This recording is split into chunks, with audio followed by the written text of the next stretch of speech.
कैसे हैं आप लोग। उम्मीद है आप लोग अच्छे होंगे। चलिए आज हम देखते हैं मगध के उत्कर्ष के क्रम में पिछला वीडियो जो मैंने मगध के उत्कर्ष के बारे में बताया है उसको एक बार रिकॉल करते हैं और आगे बढ़ते हैं। ठीक है। मगध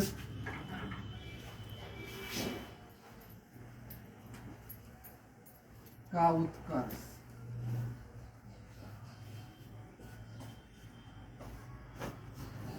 एक छोटा सा वीडियो मैंने पहले एक बनाया है मगध के उत्कर्ष के बारे में, और उसके मगध के उत्कर्ष के क्रम में आगे बढ़ते हुए दूसरा वीडियो मैं आज बना रहा हूँ। चलिए पीछे वाली क्लास का मैं एक बार रिकॉल करा देता हूँ कि मगध साम्राज्य पर कुल कितने राजवंशों ने शासन किया। तो मगध साम्राज्य पर कुल 7 राजवंशों ने शासन किया था। पहला है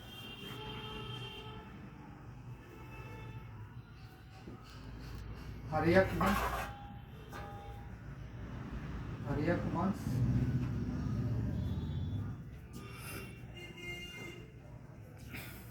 शिशुनाग वंश।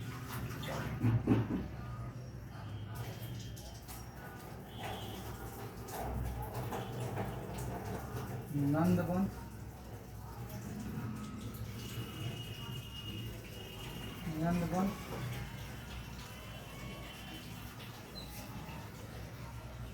मौर्य वंश।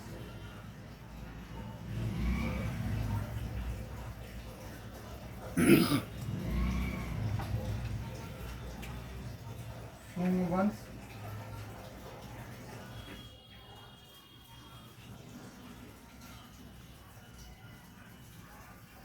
कौरव वंश।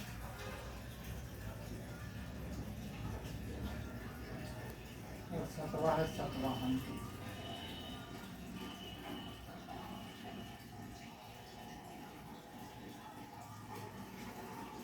मैंने पहले हर्यक वंश के बारे में कुछ बताया था और आगे हम आज बताएंगे। मगध साम्राज्य में कुल 7 राजवंशों ने शासन किया। हर्यक वंश, शिशुनाग वंश, नंद वंश, मौर्य वंश, शुंग वंश, कौरव वंश, सातवाहन वंश। आप लोग इस 7 वंशों को लिख लीजिए। लिखने के बाद में इसको मिटा देंगे और इसके बाद हम हर्यक वंश का जो कल मैंने बताया था उसको रिकॉल कराते हुए आगे बढ़ेंगे। आप लोग इसको एक बार लिख लीजिए और आगे बढ़ते हैं।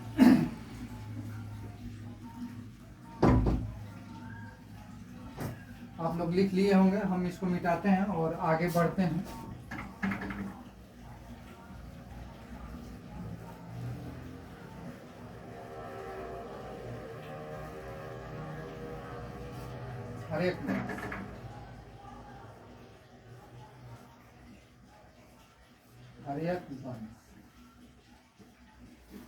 हर्यक वंश में मैंने कल कुछ बताया था। हर्यक वंश का संस्थापक बिंबिसार था। हर्यक वंश का संस्थापक बिंबिसार था और बिंबिसार के आगे हम अजातशत्रु को भी बताए थे। हर्यक वंश को पितृहंता वंश भी कहते हैं। हर्यक वंश को पितृहंता वंश भी कहते हैं। ठीक है। हर्यक वंश का संस्थापक था बिंबिसार।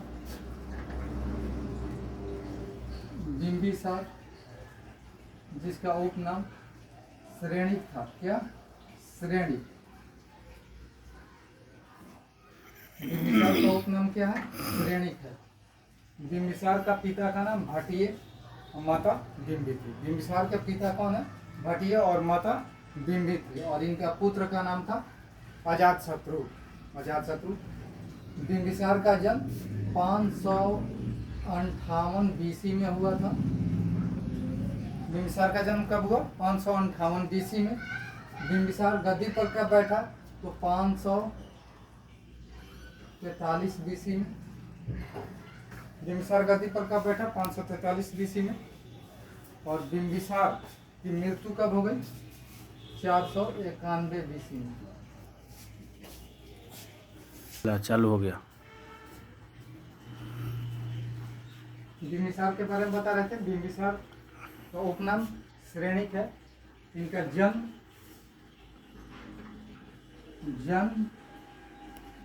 गद्दी पर बैठा और मृत्यु ठीक है। बिंबिसार ने राजगिरी यानी गिरिब्रज को अपना राजधानी बनाया था, क्योंकि गिरिब्रज जो था वो सुरक्षित जगह था, चारों ओर पहाड़ियों से घिरा हुआ। इसकी राजधानी कहाँ थी? बिंबिसार ने अपना राजधानी कहाँ बनाया? राजधानी राजगिरी। राजगिरी का मतलब होता है राजाओं का घर, मतलब जहाँ पर राजा लोग रहते हैं उसको, इसी को राजधानी बनाया किसने? बिंबिसार। बिंबिसार ने राजगिरी को राजधानी बनाया। बिंबिसार वैवाहिक जीवन करके अपने साम्राज्य का विस्तार। बिंबिसार जो था वैवाहिक जीवन मतलब विवाह करके अपने साम्राज्य का विस्तार करता था। वह लगभग 500 से अधिक शादी किया था। बिंबिसार 500 से अधिक शादी किया था। बिंबिसार ने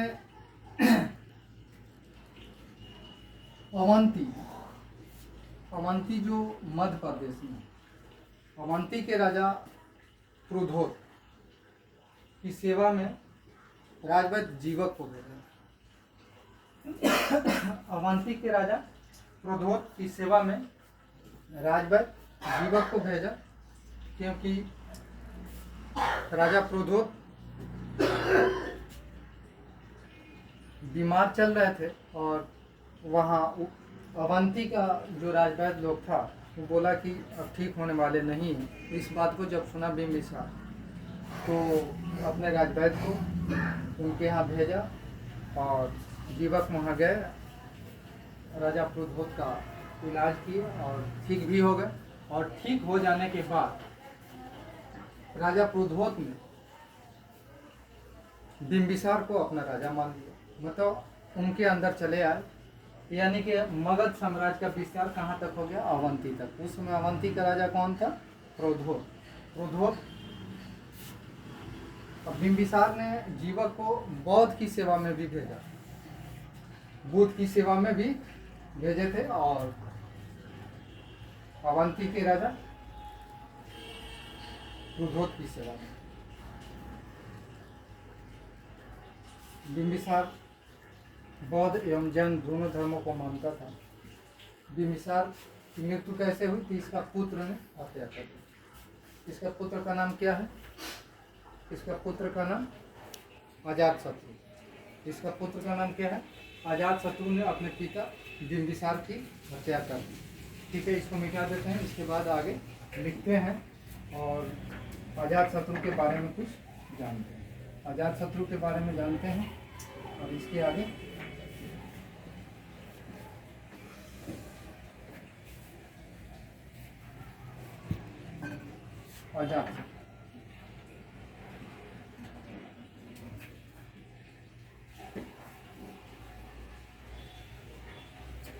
अजातशत्रु के बारे में जानते हैं।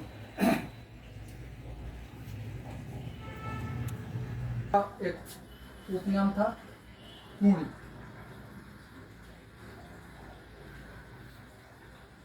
अजातशत्रु ने अपने पिता की हत्या 491 BC में कर दी। कब कर दी? 491 BC में पिता की हत्या कर दी। पिता की हत्या और गद्दी पर बैठ गए। अजातशत्रु 491 में अपने पिता की हत्या करके गद्दी पर बैठे। अजातशत्रु का जन्म हम जानते हैं 509। अजातशत्रु का जन्म कब हुआ था? 509 BC में। अजातशत्रु का जन्म 509 BC में। गद्दी पर कब बैठे? 491 ईस्वी में। और इनकी मृत्यु, अजातशत्रु की मृत्यु कब होगी? तो 461 BC में इनका बेटा उदयन ने इनको मार दिया। इसको अजातशत्रु को इसके बेटा ने मार दिया कब? 461 में। और 461 में उदयन मगध की गद्दी पर बैठे। अजातशत्रु का उपनाम कुणिक है। अजातशत्रु कुल 32 वर्षों तक शासन किया। 32 वर्षों तक शासन किया। चलिए। अजातशत्रु भी वैवाहिक जीवन करके ही अपना विस्तार किए थे। अजातशत्रु एक काम किए जो इनके पिता ने नहीं किया था। बिंबिसार जो था वैशाली जो है बिहार में। चलिए हम एक बार बिहार का यहाँ नक्शा बनाते हैं। मान के चलिए रफली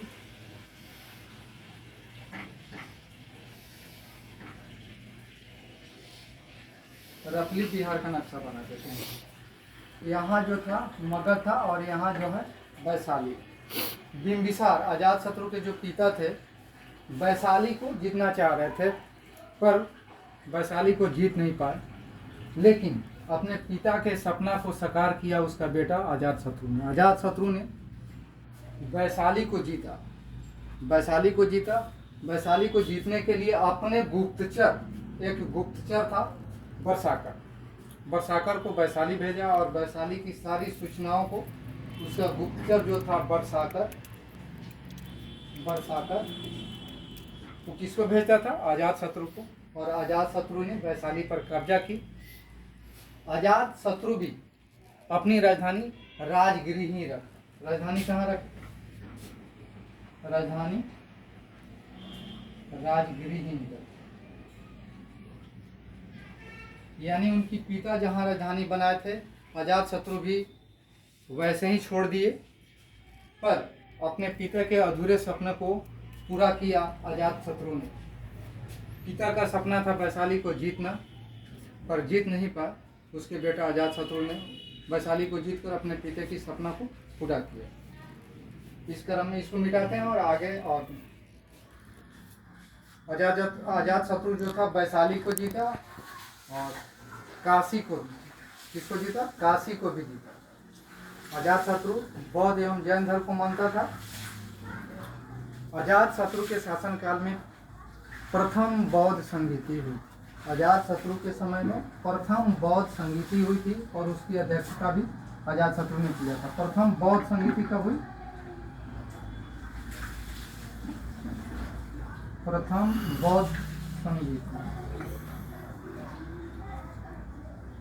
बौद्ध संगीति 483 BC में हुआ था। कब हुआ था? 483 BC में। 483 BC में हुआ। ये अपने शासनकाल में ही कराया। बौद्ध धर्म की प्रथम संगीति 483 BC में किसने कराया? अजातशत्रु ने ही कराया।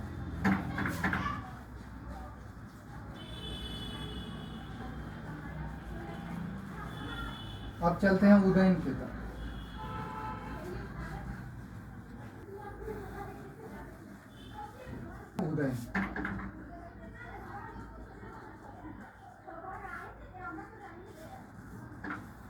उदयन की तरफ चलते हैं। उदयन भी अजातशत्रु का बेटा था।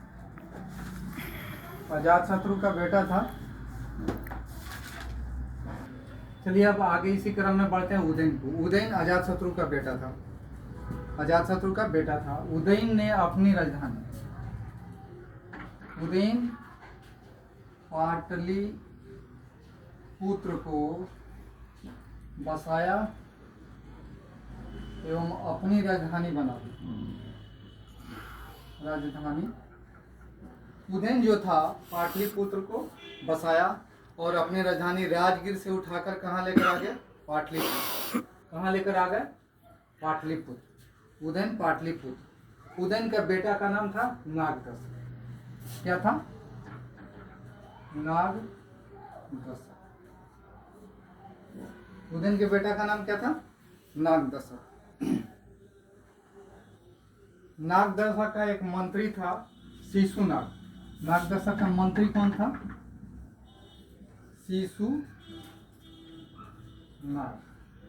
शिशुनाग ने नागदशक को मार दिया और शिशुनाग वंश की स्थापना कर दी। किसका स्थापना कर दिए? शिशुनाग वंश के। उदयन के बारे में ज़्यादा कुछ जानने की जरूरत नहीं है। उदयन जो था अजातशत्रु का बेटा था। उदयन ने पाटलिपुत्र शहर को बसाया और मगध की राजधानी राजगिरी से हटाकर पाटलिपुत्र को उदयन ने बनाया। अब चलते हैं शिशुनाग वंश के बारे में। इसको मिटा देते हैं और शिशुनाग वंश कहते हैं।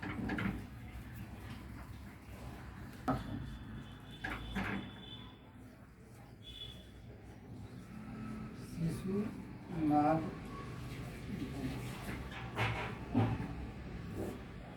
शिशुनाग वंश के बारे में जानते हैं। शिशुनाग वंश 412 बीसी से कब से चला? शिशुनाग वंश 412 बीसी से 345 बीसी तक चला। शिशुनाग वंश की स्थापना किसने की? शिशुनाग ने की।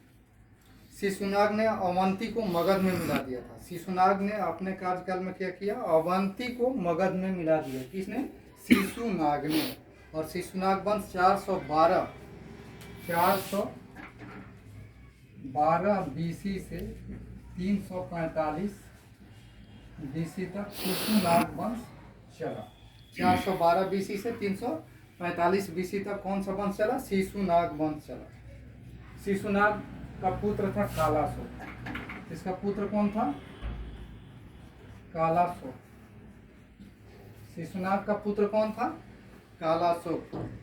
कालाशोक ने अपनी राजधानी पाटलिपुत्र ही रखा और कालाशोक के समय दूसरी बौद्ध संगीति हुई।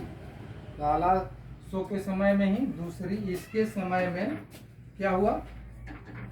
दूसरी बौद्ध संगीति, दूसरी बौद्ध संगीति कब हुआ? 383 बीसी।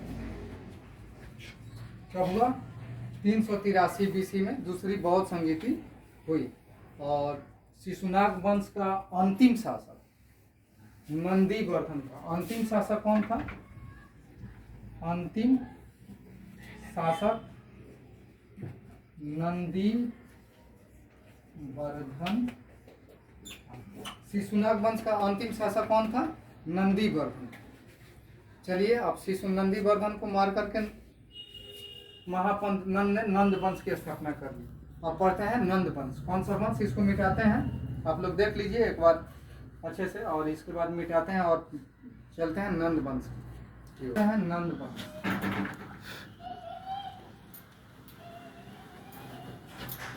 पढ़ते हैं नंद वंश।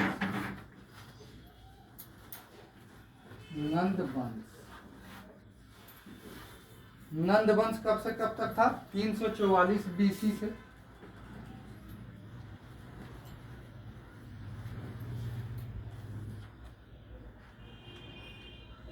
नंद वंश 344 बीसी से 322 बीसी तक। कितना था? 322। नंद वंश के संस्थापक कौन थे? संस्थापक महापदम नंद। नंद वंश के संस्थापक कौन थे? महापदम नंद।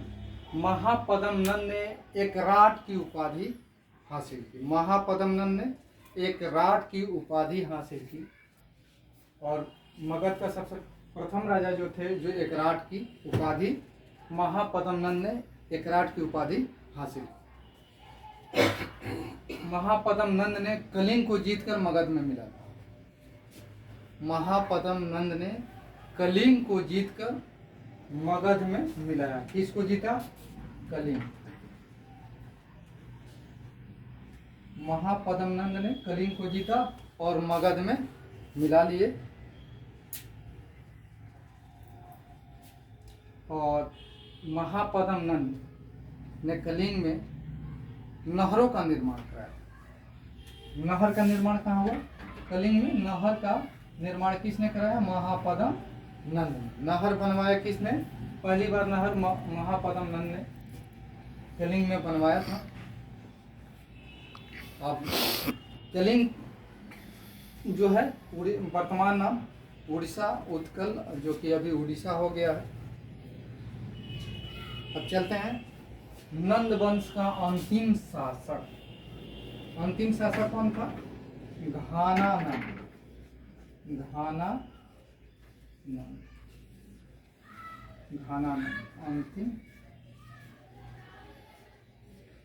अंतिम शासक था घानानंद।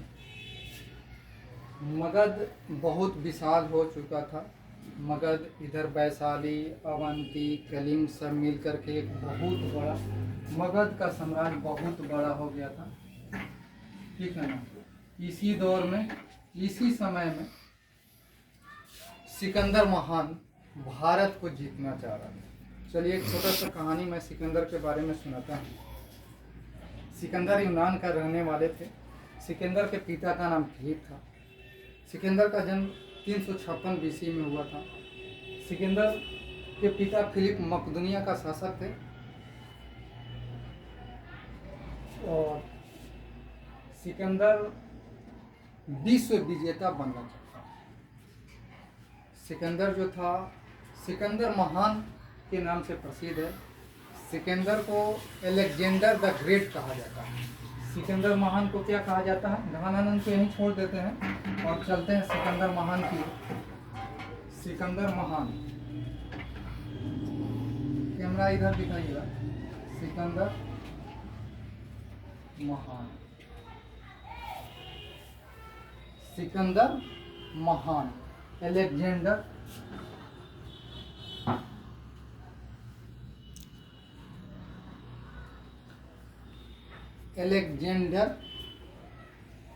The great, Alexander. चलिए अब इधर था घानानंद।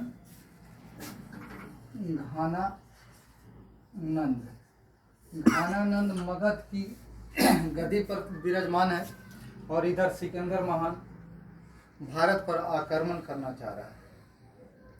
घानानंद जो था बहुत क्रूर राजा था।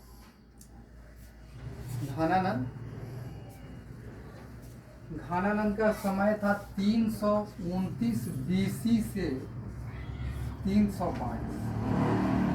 यहाँ याद के लिए लिख देते हैं। घानानंद का कार्यकाल था 329 बीसी से 322 बीसी। इसी समय में सिकंदर महान यूनान से चला और भारत को जीतकर अपने कब्जा में करना चाह रहा था। तो चलिए हम सिकंदर की थोड़ी सी कहानी सुनाते हैं। सिकंदर महान का जन्म 356 बीसी में हुआ था, मकदूनिया यूनान के जगह पे, ठीक है। और सिकंदर के पिता का नाम फिलिप था। सिकंदर के पिता का नाम फिलिप और सिकंदर का दूसरा नाम अलेक्जेंडर द ग्रेट था। अलेक्जेंडर द ग्रेट, किसका नाम था? सिकंदर। सिकंदर का जन्म 356 बीसी में। जन्म कब हुआ? 356 बीसी। सिकंदर का जन्म हुआ 356 बीसी में। कहा इतिहास में इतिहासकारों का कहना है कि जब अलेक्जेंडर का जन्म हुआ था मकदूनिया में, इराक में, तो वहाँ डायना मंदिर में आग लग गया था। किस मंदिर में? डायना मंदिर। सिकंदर का जन्म जब हुआ तो डायना मंदिर में आग लग गया। मतलब कुछ इतिहासकारों का मानना है कि सिकंदर महान का जब जन्म हुआ तो डायना मंदिर में आग लग गया। किस मंदिर में आग लग गया? डायना मंदिर में लग गया। और सिकंदर की माता का नाम था ओलंपिया। ओलंपिया माता थी ओलंपिया, पिता फिलिप।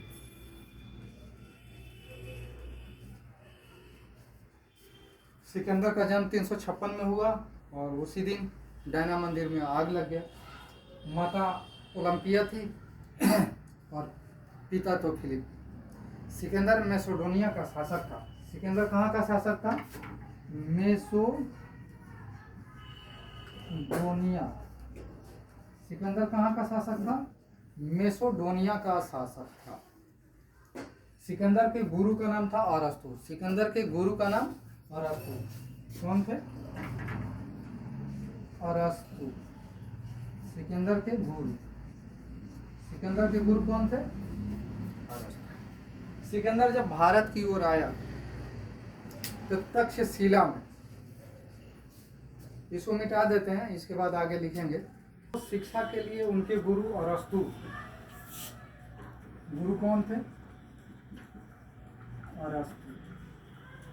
अरस्तु के पास जब गए तो उस समय सिकंदर का उम्र था 13। अपने गुरु के पास जब सिकंदर गए तो उस समय सिकंदर का उम्र था 13 वर्ष। सिकंदर ने 326 ईसा पूर्व में भारत पर आक्रमण किया। कब? 326 ईसा पूर्व में भारत पर आक्रमण किया। पहली बार आया तक्षशिला। एक बार हम भारत के नक्शा की ओर चलते हैं, रफली बना देते हैं, वैसा तो कुछ है नहीं, फिर भी समझने के लिए।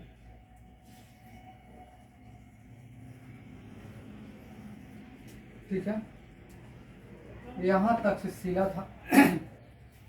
तक्षशिला के राजा था आम्बी। सिकंदर ने भारत के प्रथम राजा आम्बी से युद्ध करने के लिए पहुंचा, तो आम्बी इतना डरपोक था कि सिकंदर से युद्ध करने के बजाय अपनी स्वाधीनता को स्वीकार कर लिया और हाथ जोड़कर उसके सामने उसका दास बन गया। मतलब अपनी हार पहले ही मान लिया। लड़ाई करने से पहले तक्षशिला का राजा आम्भी ने सिकंदर का सामना नहीं कर पाया, हार मान लिया और उसके शरण में चला गया। तब सिकंदर ने बोला कि ठीक है, चलो पुरस के राजा पुरु के साथ युद्ध करना है।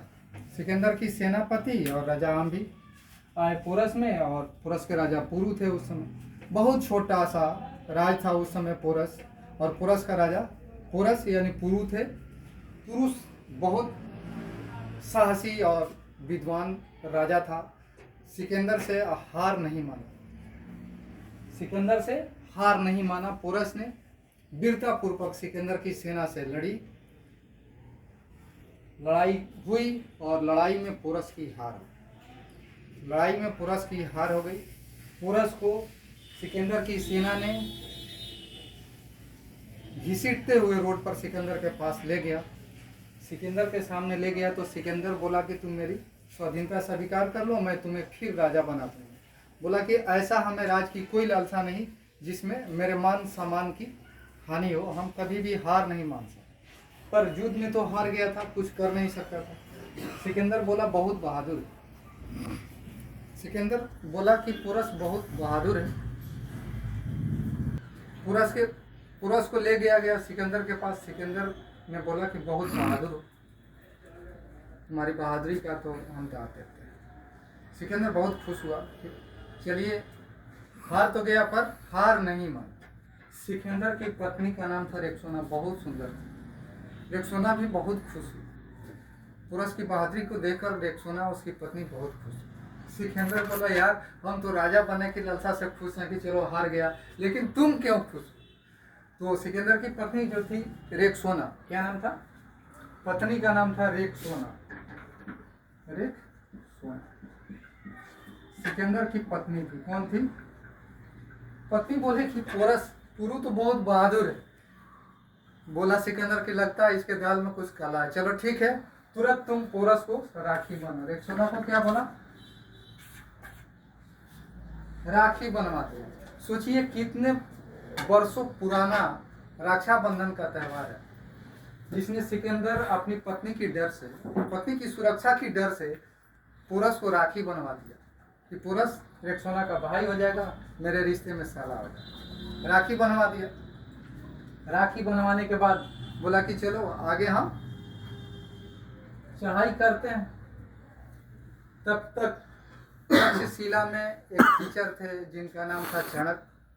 उनका एक और नाम है विष्णुगुप्त या कौटिल्य। चाणक्य का अन्य 2-3 नामों से जाना जाता है, चाणक्य, विष्णुगुप्त, कौटिल्य। चाणक्य जो थे तक्षशिला विश्वविद्यालय के बहुत प्रसिद्ध टीचर थे। उन्होंने सोचा कि सिकंदर जब भारत पर आएगा और भारत को जीत लेगा तो बहुत बड़ा दिक्कत की बात है भाई। भारत बहुत समृद्ध था उस समय। मगध साम्राज्य बहुत समृद्ध था, बहुत धनवान था। चाणक्य ने यहाँ से निकला और सीधे आ गया घनानंद के पास। कहाँ? घनानंद के पास। उस समय मगध के राज में जब प्लानिंग किया कि अब आगे बढ़ते हैं मगध की ओर, तब तक चाणक्य जो तक्षशिला विश्वविद्यालय के टीचर थे और जाति से ब्राह्मण थे, उन्होंने सोचा कि भारत मगध पर सिकंदर आ जाएगा तो बहुत अन्याय होगा। चाणक्य ने तक्षशिला से घनानंद के पास आया और घनानंद से मिलने की कोशिश की और मिल करके बताया कि महाराज सिकंदर तक्षशिला और पुरस को जीत लिया और मगध पर उसका निशाना है, आप सजग हो जाए। घानानंद बहुत कहिए तो क्रूर राजा था, बहुत आयासी था, बहुत शराबी था, नशे में एकदम चूर था, एकदम नाच अपने राजमहल में करा रहा था। और एकदम जब चाणक्य वहाँ सामने पहुँचे तो बोला कौन है, इस पंडित को खींची भगा। वो चाणक्य टीकी बांधते थे, टीकी बांधते थे। टीकी को पकड़ करके चाणक्य को घानानंद के सैनिकों ने घसीट कर बाहर फेंक दिया।